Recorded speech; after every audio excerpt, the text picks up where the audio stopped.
creuser jusqu'à la limite de l'impossible. C'est ça la soif d'argent. Eh bien, on voit que ces gens-là qui étaient riches sur leur sol sont malheureux, pauvres et nus et maigres sur leur propre sol. Pourquoi? Parce que le Seigneur a dit, l'argent, c'est la racine de tous les maux. Toi, homme de Dieu, fuis ces choses. Mais aujourd'hui, nous voyons que les gens sont amis du riche. C'est pour ça que le Seigneur a dit, eh bien, l'ami du riche sont en grand nombre, les amis du riche sont en grand nombre, et c'est vrai. Mais le malheureux, même son frère, le pauvre, là, hein, qui est sous un pont, ben, si le riche il est là, ben, il va dire je ne le connais pas celui-là, même si c'est son frère. Mais l'ami du riche est en grand nombre. Alors le Seigneur dit je brûle ce qui n'est pas à ma gloire. Tout sera éprouvé par le feu. Le Seigneur dit tout est éprouvé par le feu, parce que l'Éternel est un feu dévorant. Et là où passe le Seigneur, eh bien, les sectes trépassent. Là où passe le Seigneur, dans un cœur, eh bien, il fait le ménage à l'intérieur. Et le Seigneur a dit, vous ne faites plus partie du monde, vous ne faites plus partie des sectes, mais vous êtes mes enfants, alléluia. Gloire à ton nom, Jésus, c'est vrai. Mais Jésus, je vais vous dire, ça ne serait pas trop un nom qui me convient, parce que c'est un nom grec, Jésus. Les disciples ne l'appelaient pas d'un nom grec, eh non. Et Yehoshua, oui, là c'est hébreu.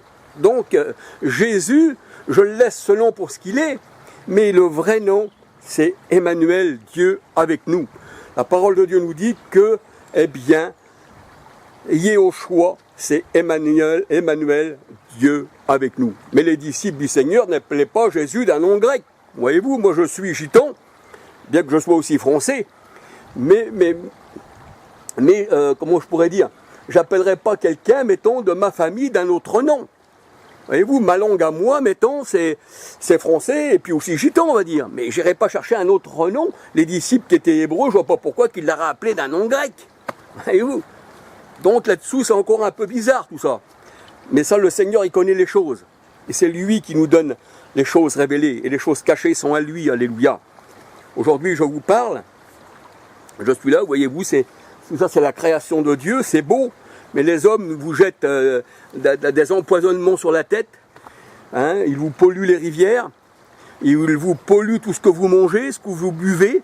Ils vous polluent les oreilles par les mensonges. Ce que vous sentez, c'est pollué. Vous croyez vraiment que c'est une senteur naturelle, mais c'est une senteur artificielle. Voyez-vous, et ce qu'on vous parle à l'oreille, comme je viens de le dire, eh bien, c'est plutôt le mensonge. Ce que vous regardez avec les yeux, des fois, ça vous paraît beau, mais quand on s'approche, on voit que ce sont des fleurs artificielles, que c'est pas naturel.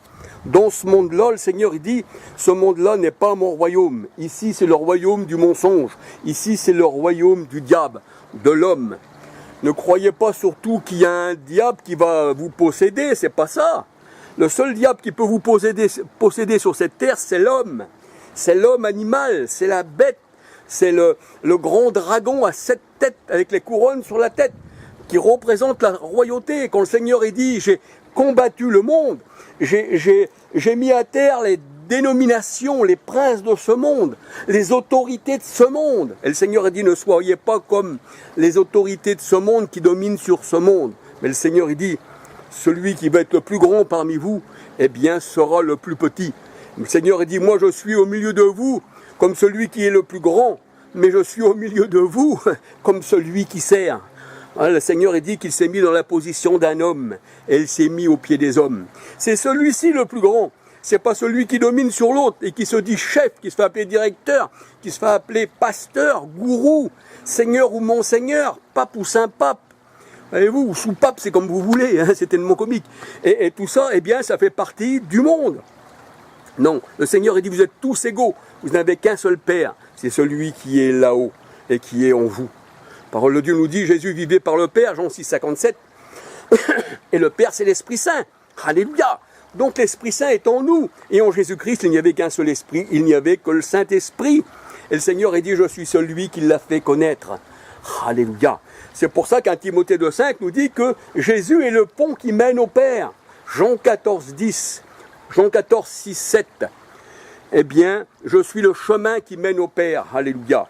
Et il y a un seul Père, l'Esprit Saint. Il était en Christ, de Corinthiens 5, 19, mais il est aussi en nous. Parce que Dieu s'est manifesté dans la chair, mais Dieu se manifeste aussi dans la chair qui est notre chair, parce que nous sommes le temple de Dieu, alléluia. Alors bien sûr, il y en a qui disent que Jésus n'est pas Dieu. Pourtant le Seigneur disait quand il a été tenté, tu ne tendras pas le Seigneur ton Dieu, mais il parlait de lui. Jean 20, 28, Thomas lui dit, mon Seigneur est mon Dieu. Et nous voyons que Dieu était en Christ. Dieu par Jésus-Christ, nous dit la parole de Dieu. Voyez-vous, Jésus, il est le pont qui nous a fait connaître le véritable. 1 Jean 5, 19, 20, car en son Fils, c'est lui le Dieu véritable. Voilà, alléluia. Donc voyez-vous, tout ce qui n'est pas la gloire de Dieu, tout ce qui n'est pas dans les plans de Dieu, sera détruit. Le Seigneur a dit, la terre ne m'a pas connu. Je suis venu sur cette terre, mais les ténèbres ne m'ont pas reçu. Alors, eh bien, je détruis cette terre et je fais une nouvelle terre. Dans Ésaïe 62, si on lit tout Ésaïe 62, eh bien, la nouvelle terre, là, s'appellera épouse. Voyez-vous, cette nouvelle terre-là s'appellera épouse. Et c'est pour ça que la parole de Dieu nous dit qu'on vit la nouvelle Jérusalem descendre du ciel. Apocalypse 21, 1, 2, 9, 10. La nouvelle Jérusalem qui descend du ciel. Et Galates 4, 26 nous dit, elle est notre mère, mariée à Christ, qui est notre époux. C'est pour ça que Paul disait, je vous ai marié à un seul époux. Ésaïe 54, verset 5, l'Éternel est mon époux. Mais tout ça, c'est grand, alléluia. Donc là, le sujet d'aujourd'hui, c'était que le Seigneur, eh bien, il débarrasse tout ce qui n'est pas la gloire de Dieu. Voyez-vous, tout ce qui n'est pas la gloire de Dieu. Il nous fait voir que ça, il met le feu. Comme la terre, elle se consume, le Seigneur, il dit. Mais cette terre-là ne fait pas partie de mon monde, dit le Seigneur.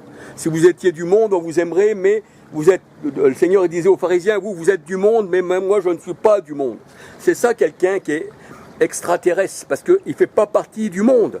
C'est un extraterrestre. Et Jésus, on le vit aller au ciel. Donc Jésus est un extraterrestre. Comme ses apôtres, ses disciples sont des extraterrestres. La parole de Dieu, elle dit, l'homme charnel, l'homme animal retourne à la terre parce qu'il est poussière, donc il retourne à la terre. Mais celui qui est né de Dieu ne retourne pas à la terre, il retourne à Dieu. Il y a deux directions opposées, voyez-vous. Et il y a aussi, on peut dire, deux chemins opposés. Et il y a aussi deux portes. La porte de la perdition qui est grande et la petite porte qui mène à la vie éternelle. Voyez-vous, il faut passer par cette petite porte.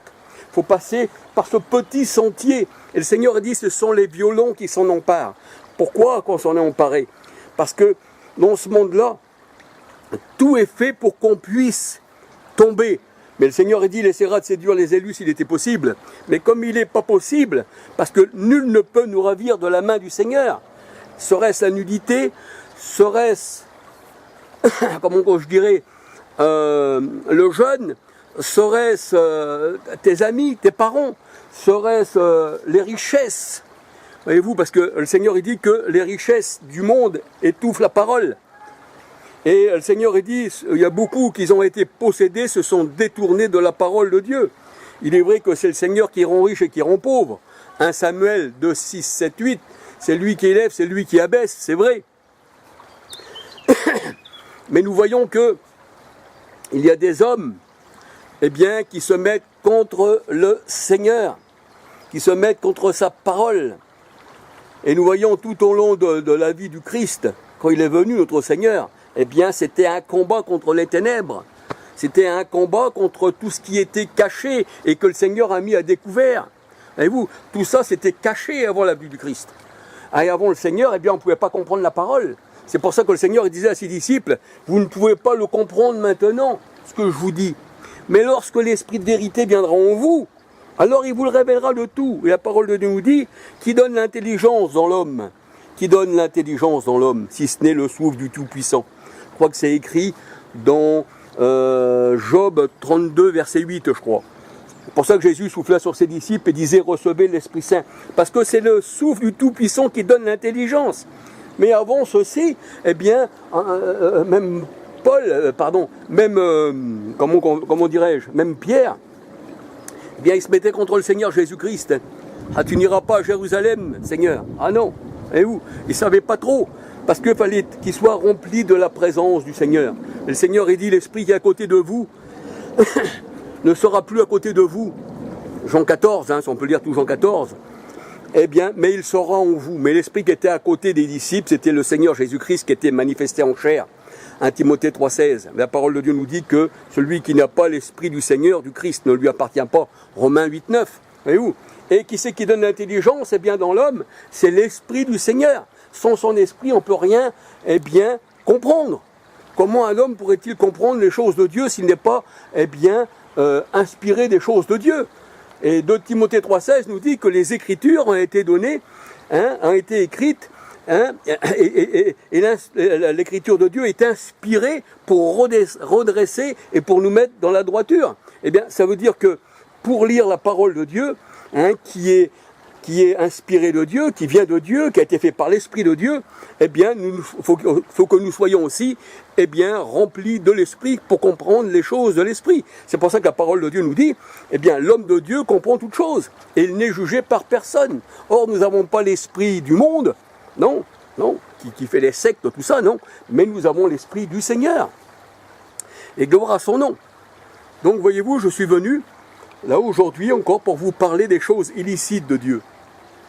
Et oui, c'est vrai que des fois je me rabâche un peu dans toutes mes vidéos, mais vous savez, il est bon. Vous savez, Jérémie disait, il rabâchait un peu Jérémie, mais ne rabâchait pas comme, la parole de Dieu nous dit, par de vaines paroles, comme ceux qui disent Ave Marie, Ave Marie, Ave Marie, pleine de grâce, Ave Marie, pleine de grâce, Ave Marie, pleine de grâce. Ça c'est des paroles vaines.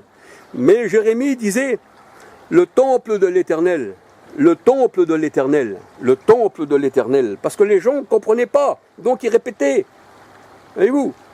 Et quand on regarde après, même il dit, j'en ferai une ruine, j'en ferai une ruine, j'en ferai une ruine. Voyez-vous ? Les gens ne comprenaient pas. On aurait pu prendre Jérémie pour un fou. Il était fou de Dieu. Il haïssait le monde. Et le monde le prenait pour un fou. En réalité, Jérémie, c'était quelqu'un qui marchait avec le Seigneur. Jérémie 1,5, la parole de Dieu, elle dit qu'il a été élu quand il était bien avant dans le ventre de sa mère. Mais ne dis pas je suis un enfant, Jérémie, ne dis pas je suis un enfant. Parce que avant que tu sois dans le ventre de ta mère, ou que tu étais dans le ventre de ta mère, eh bien tu étais déjà à moi. C'est pour ça que la parole de Dieu, elle dit que seules les brebis du Seigneur entendent sa voix, elles n'entendent pas un étranger. Alors voyez-vous, toutes ces choses illicites, ces bâtiments qui ont été bâtis, bien sûr, par les constructeurs qui bâtissaient, ce que le Seigneur y dit, vous les bâtisseurs, vous avez rejeté la pierre principale de l'angle, eh bien c'est-à-dire ces bâtisseurs francs-maçonniques qui ont bâti les cathédrales et que leur signe se trouve sur les cathédrales, sur leur église. Ils appellent bâtiment, parce que l'église du Seigneur, c'est les hommes et les femmes. Quand le Seigneur il vient prendre son église en main, le corps du Christ, c'est l'église, c'est le corps du Christ. Ce n'est pas un bâtiment, l'église est vivante. Le Seigneur a dit, je suis saint, vous êtes saints. Et nous sommes les membres de son corps, chacun pour sa part. Mais je ne vois pas, moi mettons, une colonne, une statue, un vitrail, des vitraux, qui seraient les membres du corps du Christ. Eh non, ça ne fait pas partie ça. Eux, ils ont appelé ça l'église pour nous détourner vraiment de la parole de Dieu. Mais le Seigneur a dit, vous êtes l'église, mais vous êtes des pierres vivantes. Et Christ est la pierre principale de l'angle. Gloire au Seigneur. C'est ça qui compte, c'est ça la vraie église. Mais le Seigneur a dit, les fausses églises, le faux évangile, je crois que c'est dans 2 Corinthiens 11, 2, 3, 4, le faux évangile avec le faux Jésus, et le faux esprit, il vient de Constantin. Et ça ne pouvait pas durer. Et c'est ce que disait Gamaliel. Si ces choses-là viennent de Dieu, ça va demeurer. Mais si ça ne vient pas de Dieu, elles vont disparaître. Aujourd'hui, nous voyons que la Trinité catholique est en train de disparaître pour laisser place à l'œcuménisme, à la religion mondiale du monde. C'est pour ça, ça c'est la tour de Babel reconstruite. Vous savez, la tour de Babel, elle a été abandonnée, le Seigneur il les a mis sur la surface de la terre et chacun parlait dans leur propre langue, dans une autre langue, ils ne se comprenaient plus. Mais là, ils veulent renverser la tour de Babel, et ils veulent faire plus qu'un seul peuple. Mais ça, le Seigneur a dit, vous êtes un avec moi, mais ça c'est l'esprit qui nous soude. Tandis que c'est le monde qui est soudé avec le monde. Ils veulent faire plus qu'un seul peuple. ils veulent qu'il y ait beaucoup d'homosexuels pour réduire bien sûr la population, mais ils veulent aussi que les frontières soient ouvertes pour que tout le monde se marie ensemble et qu'il n'y ait plus, eh bien, de nation. Tout le monde sera, eh bien, mitigé, voyez-vous. Le blanc, le noir forment de la peinture grise, mais la couleur blanche et la couleur noire n'existe plus, c'est devenu du gris. Quand le Seigneur a dit j'ai fait les espèces, il a fait des chiens, des catégories de chiens, c'est une race de chiens, mais il y a des espèces. Les arbres, il les a fait, il y a le bouleau, il y a le chêne, il y a le cerisier, il y a le merisier, il y a tout, mais c'est des espèces d'arbres. Imaginez que vous mettiez tous les arbres ensemble et que ça ne formerait plus qu'un arbre. Mais où serait l'harmonie? C'est comme les fleurs. Voyez-vous, quand vous regardez les fleurs, il y a les roses, il y a les tulipes, il y a les bleuets, il y a les lilas, si je pourrais appeler ça des fleurs, et il y a toutes sortes de choses. Imaginez-vous que vous mettez plus qu'un, vous greffez tout ça ensemble et ça vous forme qu'une seule fleur. Mais où serait la couleur? Mais le Seigneur, il dit qu'il a fait les espèces. On dit que l'homme, il veut être maître des espèces. Mais le Seigneur, il dit ça, eh bien, je ferai tomber ceci sur leur tête. Parce qu'ils ne m'ont pas connu. Parce qu'ils n'ont jamais su qui j'étais. S'ils m'avaient connu, ils n'auraient pas fait ces choses-là. Voyez-vous, la parole de Dieu, elle dit, tout ce que Dieu a créé est bon. Tout ce que Dieu a créé est beau. Regardez cette nature, elle est belle. Parce que Dieu l'a créée. Mais les hommes détruisent la terre. Le Seigneur, il dit, je viens pour ceux qui détruisent la terre. Voyez-vous, qui détruisent la terre. Je viens pour cela, pour rendre un jugement. Et ce jugement, le Seigneur, il l'a donné, eh bien, il y a déjà 2000 ans. Jean 16, 33, j'ai vaincu le monde. Et je suis venu dans le monde pour un jugement. Car le prince de ce monde, déjà, est jeté en bas. Et dès maintenant, voyez-vous. Mais ça, c'est quand le Seigneur Jésus-Christ est venu que c'est arrivé. Voyez-vous, les hommes détruisent. Les hommes vous mettent des religions devant vous dès la naissance. Et après, sans trop être éveillés, parce que l'homme n'est pas éveillé, certains maintenant s'éveillent, mais l'homme n'est pas éveillé. Et là, nous voyons que à partir de la naissance, là, eh bien, c'est comme le serpent, vous savez, qui, comme dans la jungle, là, comment on voit ça déjà, ce serpent-là, le fils de la jungle, comment on l'appelle avec cet ours. Je ne me rappelle plus ce petit, vous devez savoir de toute façon. Eh bien, il y a un serpent qui arrive, là, il est sur l'arbre, hein. Il y a aussi une panthère là-dedans. Et là, le serpent, il essaye il a des yeux qui tournent comme ça devant ce petit garçon. Et le garçon, ben, voyez-vous, il ne sait plus où il va. Et là, eh bien, c'est pareil. Eh bien, pour les religions, on vous prend dès la naissance. Il y a des collèges pour ça. Il y a des monastères pour ça. Il y a des écoles pour ça. Et là, bien sûr, c'est gouverné par la Trinité. C'est gouverné par tous ces grands de ce monde qui vous mettent des choses dans la tête et que vous ne puissiez plus vous enlever, après vous êtes prisonnier. Mais quand le Seigneur il parle dans sa parole, il dit « Je suis venu pour vous rendre libre ». Mais quand on se tourne vers le Seigneur, tout ceci est parti. Le boulet, la chaîne, elle est tombée. Donc, gloire au Seigneur, gloire à lui qui nous a libérés. Le Seigneur disait aux pharisiens « Je suis venu pour vous rendre libre ». Mais eux, ils étaient restés dans leur truc de pharisiens, et pour eux, c'était la vérité. Ils défendent farouchement ce qui était des pharisiens. Pas comme Paul qui prenait les choses des pharisiens comme de la boue, après avoir reçu Christ. Voyez-vous, il était pharisien, Paul. Et il allait chercher les gens, tous ceux de l'église du Seigneur, et il persécutait l'église du Seigneur. Et le Seigneur, sur le chemin de Damas, eh bien là, il prend Paul et lui dit, mais je suis Jésus que tu persécutes, Paul. Tu étais à moi avant la fondation du monde, mais là, tu as fait fausse route. Et là, Paul, il dit au Seigneur, que veux-tu que je fasse? Voyez-vous, Paul avait été, eh bien, instruit au pied de Gamaliel, docteur de la loi, voyez-vous. Et Gamaliel, lui aussi, malgré qu'il était docteur de la loi, un peu comme Nicodème, qui croyait qu'il fallait renaître de nouveau, connaissait pas le Seigneur, mais il connaissait sa secte. Et on voit qu'aujourd'hui, tous ces gens-là défendent chacun pour leur part leur secte. Chacun, la Trinité catholique est défendue par le pentecôtiste, par les assemblées de Dieu, par les protestants, parce que c'est ça les assemblées de Dieu, hein, par les anabaptistes, enfin tout ce que vous voulez, voyez-vous. Ça a été, c'est pour ça que la parole de Dieu, elle dit, celui qui s'attache à la prostituée romaine, eh bien, est avec elle une seule chair. Et ces gens-là, bien, défendent ces doctrines. Mais ils ne cherchent pas la parole de Dieu. Pourquoi? Parce que le Seigneur, il dit, je leur ai donné un esprit d'égarement, pour qu'ils croient au mensonge. Le Seigneur, il dit, eh bien, ils aiment mieux recevoir des fables que la vérité. Dites-nous des fables, c'est même écrit dans la parole de Dieu, dites-nous des fables, on ne veut pas entendre la vérité, on veut entendre des fables. Et vous, Et les femmes, vous les retrouvez dans quoi? Vous les retrouvez eh bien, dans ces églises dites catholiques, universelles. Universel qui veut dire mondial, 1 Jean 5, 19, 20 qui veut dire le monde entier est sous la puissance du malin, puisqu'universel veut dire ce mot. On dit que la parole de Dieu, elle ne dit pas que son église est universelle, qu'elle fait partie de ce monde. Le Seigneur, il dit, vous en faites plus partie. Vous en faites plus partie de ce monde. La parole de Dieu, elle dit qu'il a étendu sa main d'en haut et nous a retiré des grandes eaux. C'est pour ça que je parle des eaux du monde dans mes vidéos. Il nous a retiré des grandes eaux. Et les grandes eaux représentent le monde. Apocalypse 17, 1, 15. Et quand Christ, eh bien, étend sa main d'en haut et nous retire des grandes eaux, ça veut dire qu'il nous a ôté du monde. Il nous a ôté du monde. Et le Seigneur, il dit, toi, grand dragon, sur tes grandes eaux, toi, le crocodile des grandes eaux, quand il parle, eh bien, de Pharaon. Parce que le crocodile, cette bête-là, que le Seigneur l'appelle dans Apocalypse 13, ce roi-là, Apocalypse 17, 11, eh bien, c'est les chefs du monde. Et eux, ils vous instituent des sectes pour que vous soyez à leurs pieds. Je te donnerai ceci si tu m'adores. Mais une fois que vous avez ceci, vous êtes pris dans les pièges du filet du malin et vous êtes perdus. C'est pour ça qu'on voit que des gens aujourd'hui, bien qu'ils ont la gloire, bien qu'ils ont la richesse, mais comme ils ont vendu leur âme au diable, c'est-à-dire à l'adversité, aux hommes, aux richesses de ce monde, eh bien aujourd'hui il y en a qui pleurent.